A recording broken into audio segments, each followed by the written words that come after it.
Meu nome é Cirlei Maria Estoqueiro, eu sou gaúcha, sou do interior do Rio Grande do Sul, nasci numa colônia italiana de 12 famílias. Eu sou empresária há 24 anos e as minhas paixões são cavalo, eu amo o mar e amo ajudar pessoas. A minha infância foi nessa colônia italiana onde eu nasci. Ela foi uma infância bem difícil. Eu sou de uma família bem grande. A minha mãe teve 15 filhos. Com 9 anos, aconteceu algumas coisas bem difíceis. O meu pai acabou nos abandonando e a minha mãe foi obrigada a dar alguns filhos para poder não passar fome. Então eu fui morar com uma família, fui trabalhar nessa casa. Depois eu fui para uma outra casa e trabalhei então dos 9 até os 15 anos em casa de família, né? Como auxiliar, empregada, cuidava de criança, limpava a casa, fazia de um tudo assim. E eu sempre estudei de manhã. E assim foi então a minha infância até os 15 anos.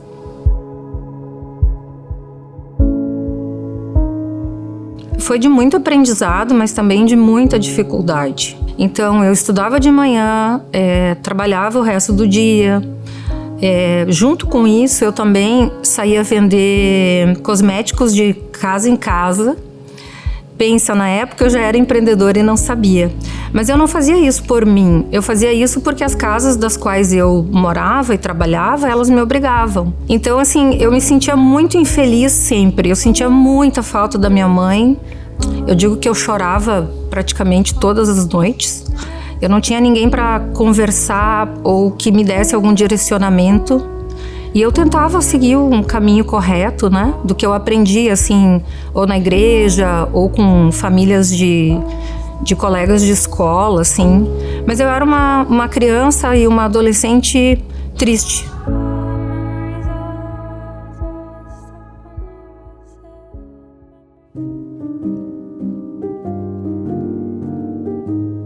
Eu fui morar perto de Porto Alegre. Meu primeiro emprego foi auxiliar de escritório numa farmácia. E ali eu fui me desenvolvendo e foi muito difícil, muito árduo, porque eu trabalhava para me sustentar e também para ajudar minha mãe. Eu mandava dinheiro para ela todo mês. Então eu trabalhava o dia todo, estudava à noite e ainda eu arrumava um tempo para fazer algumas coisas para vender. Então eu fazia ponto cruz em toalha, bordava, fazia chocolate caseiro para vender, comprava lingerie em atacado e vendia na escola, vendia na empresa onde eu trabalhava com semi-joia. Então assim, sempre acordava muito cedo, 5 da manhã, para pegar o ônibus da empresa, trabalhava o dia inteiro, à noite ia para a escola. E sempre sozinha. Eu tinha, assim, um desespero muito forte, assim, por ter um lar, por ter uma família, por me sentir acolhida. Na época, eu setava, assim, eu preciso ser alguém na vida. Eu preciso sair dessa situação, eu preciso sair dessa pobreza. Mas sempre com o coração grato pelo que eu tinha. E assim eu fui crescendo, fui me desenvolvendo. Com 26 anos, eu consegui um trabalho numa multinacional alemã.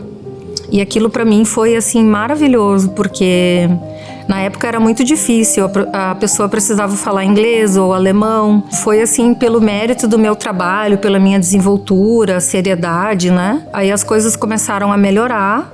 Eu já tinha, então, condições de poder pagar um pouco a faculdade. Ali eu já estava...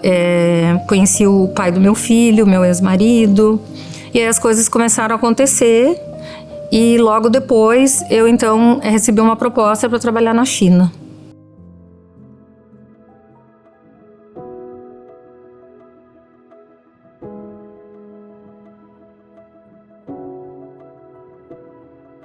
Quando eu cheguei na China, foi assim, bem impactante, porque por mais que eu internalizava sempre que eu queria conhecer o Oriente, tudo do Oriente me chamava atenção, a realidade foi bem diferente daquilo que eu imaginava, do que eu vi em filme. Eu adoeci no 3º dia, eu caí num hospital com uma infecção intestinal gravíssima. E eu não falava inglês e não falava mandarim. Logo que eu dei alta do hospital, eu assumi o meu posto, assim, não, eu vou trabalhar, eu vou dar certo. Eles me deram 3 meses para eu desenvolver o meu trabalho, porque eu não tinha o inglês. E eu disse para ela, eu sempre sonhei para a Ásia, é o sonho da minha vida. Então eu foquei nisso, passei do contrato de 3 meses, só que quando eu fui contratada, o pai do meu filho, meu ex-marido também, nós fomos contratados praticamente juntos, assim. Depois de 1 ano e meio, ele saiu da empresa e eu fiquei. Mas ele saiu da empresa e queria voltar para o Brasil. E eu fiquei assim apavorada, porque eu já estava tão ambientada com a China. Eu estava amando tanto aquele lugar que eu queria ficar. Aí eu incentivei ele assim, vai procurar um trabalho, vai tentar desenvolver alguma coisa. E ali ele viu que a necessidade dos fabricantes na época de calçado era de comprar couro. E então a gente começou a contratar curtumes e começamos a vender couro para as fábricas. E ele então pediu que eu me desligasse da empresa para tocar o negócio com ele, para salvar o casamento. Então eu me demiti e peguei firme e forte nesse negócio junto com ele. E a gente cresceu. Logo a gente alugou um escritório, depois alugou do lado, depois alugou o andar inteiro. Por mais que o negócio cresceu, a gente se desenvolveu, a gente começou a ganhar muito dinheiro, o meu casamento cada vez piorava mais. Então chegou num patamar que a nossa vida era só problema. E junto disso, ele queria muito um filho. E ele falava sempre assim, não quero ser pai velho, tu não me ama, tu não quer me dar um filho. E eu focava no negócio. Mas chegou um ponto que eu cedi e resolvi então engravidar. Eu fiz o que eu digo que foi maravilhoso, porque eu amo ser mãe. Em contrapartida, só piorou a situação. Devido ao estresse, eu desenvolvi a eclâmpsia com síndrome de HELP. E o meu filho, ele foi tirado quando eu completei 27 semanas de gravidez. Na realidade, eu cheguei já no hospital praticamente sem vida. O meu filho já não tinha mais sinal vital. Quando eu acordei, dias depois, eu não sabia que eu tinha tido um filho. Eu não sabia nem que eu estava grávida. Eu não lembrava de nada. Eu tirei uma força dentro de mim, assim, que não tem explicação. Eu digo que eu só tô aqui hoje porque Deus me concedeu uma segunda chance, né? E meu filho também. Porque quando eles tiraram o Gabriel, ele tinha 790 gramas e 21 centímetros. E ele não tinha sinal vital. Ele já estava 5 dias sem se desenvolver, sem se nutrir dentro da minha barriga. Mas por eu estar num país totalmente diferente do meu, ser uma estrangeira, né? Eles deram uma chance, eles entubaram meu filho e ressuscitaram ele. Eu fiquei 3 meses com meu filho internado. Ele ficou 2 meses e 2 semanas entre a vida e a morte. Eu questionei Deus ali, sabe? Eu entrei em desespero. Eles me sentaram na cadeira de roda porque eu não aguentei ficar em pé. E assim, saí fora de mim. E os médicos, os hongkoneses, muito queridos, me apoiaram, me acolheram. E eles diziam pra mim assim, mãezinha, se você não transmitir pra esse bebezinho, esse serzinho que tá aí na tua frente, como se ele tivesse na tua barriga, se tu não transmitir força, amor, carinho, ele não vai resistir. Ele tá lutando pra viver. E depende de ti transferir esse amor, dar essa atenção e dar força para ele poder conseguir, senão não vai acontecer. Eu tenho que tirar força de algum lugar, né? It's given to us all. It gathers round each night, each morn. We watch it pass and grow. Isso me emociona demais porque na época foi muito difícil.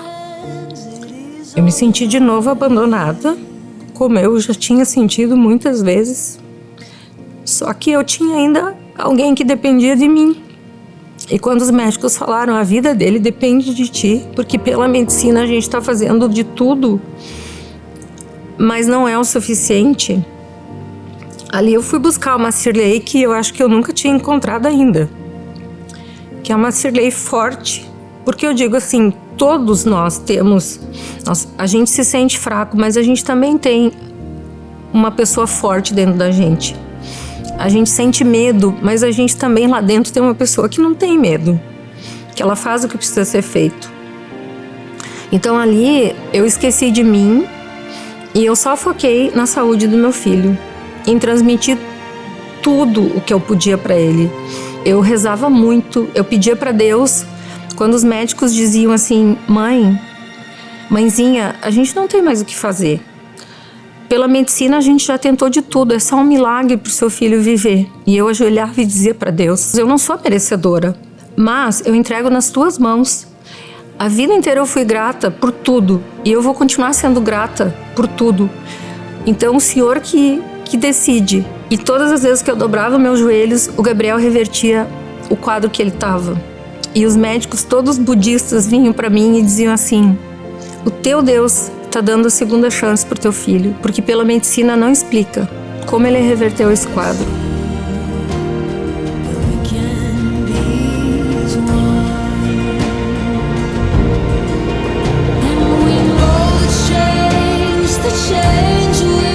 Quando eu cheguei de volta na China com meu filho, que ele deu alta do hospital, eu fiquei entre cuidar dele e ficar na empresa, né? Ajudando a tocar o negócio. E foi uma fase, assim, bem ruim, porque o meu filho exigia cuidados especiais, né? Por causa da prematuridade. E ele ficou até os 2 aninhos muito debilitado. Então ele tinha muitos problemas de saúde. Ele mais internava do que ficava em casa. E as coisas foram ficando cada vez mais difíceis comigo e com o pai dele, né? O casamento já não vinha nada bem. Então, o relacionamento ali já...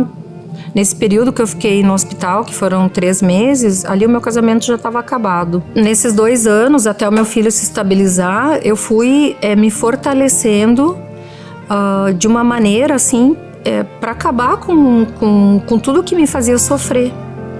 E eu cheguei pro pai do meu filho e disse, olha, eu quero o divórcio. Ele não aceitou na época, não aceitou dividir a empresa. E eu me senti acuada e resolvi sair, então, da empresa e do casamento e não olhar mais para trás. Aí comecei um negócio próprio, só meu. No início foi árduo, foi difícil, eu não tinha clientes ainda, precisava um designer de bolsa e eu não tinha dinheiro para pagar o salário dele. Aí eu fiz uma proposta para ele trabalhar comigo, para ser meu sócio, e na cara e na coragem, assim, sabe? Então eu tinha uma certeza dentro de mim, 50% daquilo tudo era mérito meu, então eu poderia fazer de novo. Fazer por mim, fazer pro meu filho. Então eu estava tocando o negócio na China com meu sócio, cuidando do meu filho, um ex-marido que não aceitava o divórcio, então não era fácil para mim. Eu adoeci, assim, eu caí no hospital e ali então eu decidi ir pro Brasil. Fiquei quase 1 ano no Brasil e ali algo mudou dentro de mim. Ali eu vi que a vida não era só conquista, só fazer dinheiro. Voltei para a China de novo, continuei tocando o negócio, mas ao mesmo tempo sempre pensando em mudar aquilo que eu vinha vivendo. E ali então surgiu essa ideia de vir para os Estados Unidos. E eu fiquei 2 anos fazendo programação, estruturando como que eu viria, de que forma. Aí eu movi para cá. Abri a minha empresa aqui, conquistei novos clientes. Aqui, eu digo que não é fácil também, mas o estilo de vida aqui é diferente. Aqui a gente tem mais qualidade de vida, principalmente aqui na Flórida. Então, para mim, assim, hoje eu moro num paraíso. Esse meu sócio da época, né, que me deu toda a força do mundo, que me ajudou, com o passar do tempo... a gente trabalhando junto, a gente foi desenvolvendo um carinho muito grande, um cuidava do outro, e alguns anos depois ele me pediu em namoro, e hoje ele é meu marido, e eu finalmente consegui então ter a minha família, o meu lar. Hoje eu sou uma mulher feliz, estruturada, tenho um casamento abençoado, maravilhoso, o meu filho é super saudável, ele foi se curando com o passar dos anos, se desenvolvendo. É um menino lindo, querido. E essa vinda aqui para os Estados Unidos, assim, para nós fez toda a diferença. Nossa, hoje eu posso dizer que eu tô realizada em todos os sentidos, assim. E cheia de saúde, né? Que é o mais importante.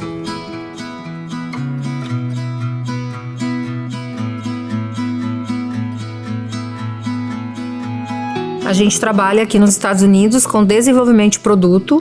Então, a gente cria algumas coisas. O meu marido e sócio, ele é designer, ele desenvolve produtos de moda, acessórios para sapato, acessórios para bolsas. A gente dá essa assessoria e desenvolve esses produtos e fabrica, às vezes na China, às vezes no Brasil. Então, assim, é globalizado. E tem também a parte de trading, né? Que é tudo que a China produz. A gente acompanha a produção, se certifica que o produto que ele está comprando é realmente dentro da qualidade que ele escolheu. Então a gente trabalha com algumas marcas famosas aqui, algumas marcas da Inglaterra, e aí a gente vê onde é mais viável produzir. Empreender aqui nos Estados Unidos, eu achava que era difícil. Claro que tem as suas dificuldades, né? Mas como eu já tive a experiência de empreender na China, e lá realmente foi bem árduo, principalmente porque mulher na China, ela não é assim valorizada ou bem aceita. Então, naquela época eu tive que me impor muito com os fabricantes. Mostrar que eu era uma pessoa séria e que eu estava ali para fazer o meu negócio, então eu estava sempre me impondo. O americano, ele é bem mais maleável, ele é mais aberto, não importa se é mulher ou se é homem. E claro que empreendedor sempre vai ter dificuldades, né? Mas assim, eu digo que a minha facilidade foi por já ter vindo de uma experiência bem difícil, bem árdua. Então, para mim foi bom.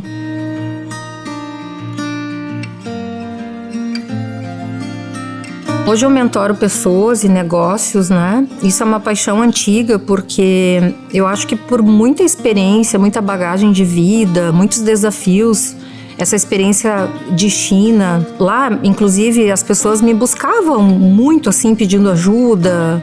Como que eu faço? Para onde que eu vou?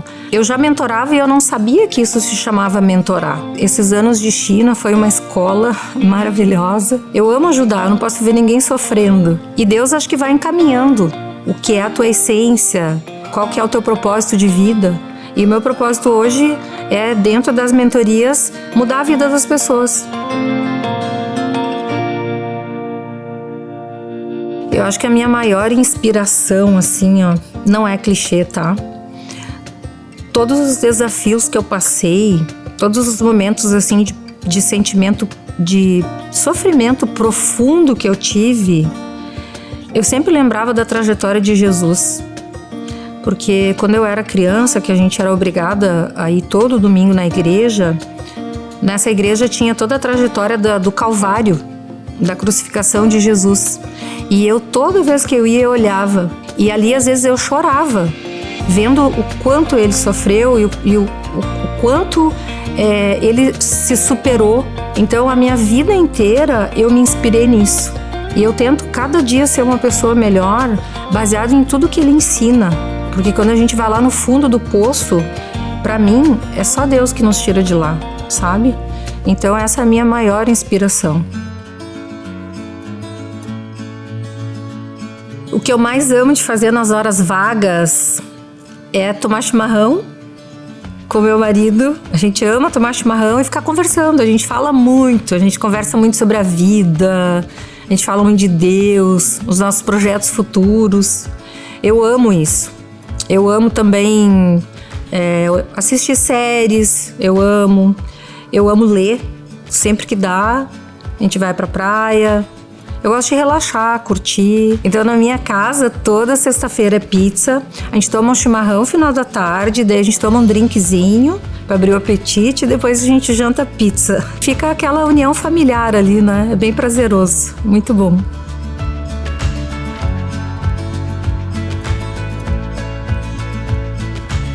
Ter sucesso para mim é a gente se sentir curada, feliz, deitar à noite e agradecer a Deus por ter tido a oportunidade de mais um dia para conquistar, é ter a consciência tranquila, é ter um equilíbrio na vida, ter um balanço. Eu digo que no passado, há muitos anos atrás, é muito provável que eu tive um sucesso financeiro até maior, mas exigiu demais de mim. Então hoje, eu digo que eu sou uma pessoa de sucesso porque eu tenho uma vida completamente equilibrada, eu sou feliz, eu sou realizada. Eu acho que é esse conjunto. Eu me vejo profissionalmente daqui 5 anos, assim, super bem estruturado com as minhas mentorias. Eu tô mudando, assim, gradualmente, sabe? Para ficar mais inserida só em mentorias mesmo. Então, eu quero viver disso, eu quero que isso se torne a minha profissão. E na empresa, nós temos novos projetos. Quero muito que esse novo projeto que a gente está iniciando agora já esteja super concretizado e a gente super realizado. Então, essa é a forma que eu me vejo daqui 5 anos. O nosso grupo, o Nona Growth Club, ele tem como objetivo trazer a união e trazer o apoio para as mulheres, principalmente as imigrantes. Muitas chegam aqui, não sabem para que lado vai, como que faz, às vezes ficam depressivas porque mudaram de ambiente, não têm experiência internacional. E a ideia do clube é essa, assim, é ajudar, estender a mão, fazer com que as mulheres se sintam num ambiente seguro, ter a quem recorrer, né? Fazer os nossos encontros, uma apoiar a outra, unir a mulher, porque juntas a gente é muito forte e a gente vai muito longe.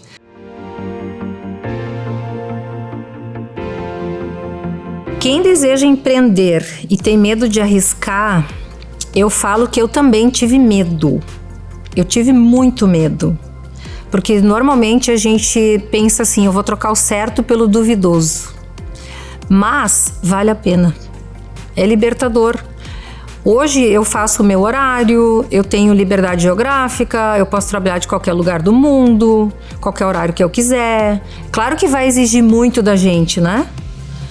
Precisa realmente dedicação extrema, precisa focar, precisa inteligência emocional. Uma coisa que eu aprendi na minha vida, é árduo empreender, é árduo, mas se arrependa daquilo que tu tentou, daquilo que tu fez, mas nunca nem jamais daquilo que tu nem tentou. Eu tiro forças e boto o medo de lado e fico firme e forte e empreendo naquilo que eu acho que eu tenho que fazer.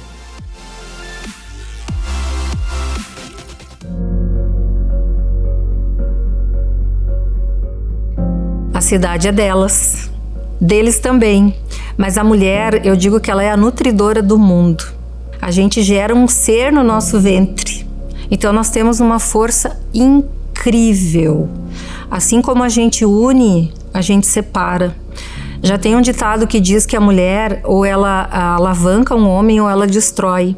Então, assim, a nossa força, ela é assim incrivelmente maravilhosa. Então sempre vai ser a cidade delas e a gente pode servir de exemplo para todo o resto, assim, sabe? Em todos os sentidos, porque a mulher é assim a nutridora do mundo.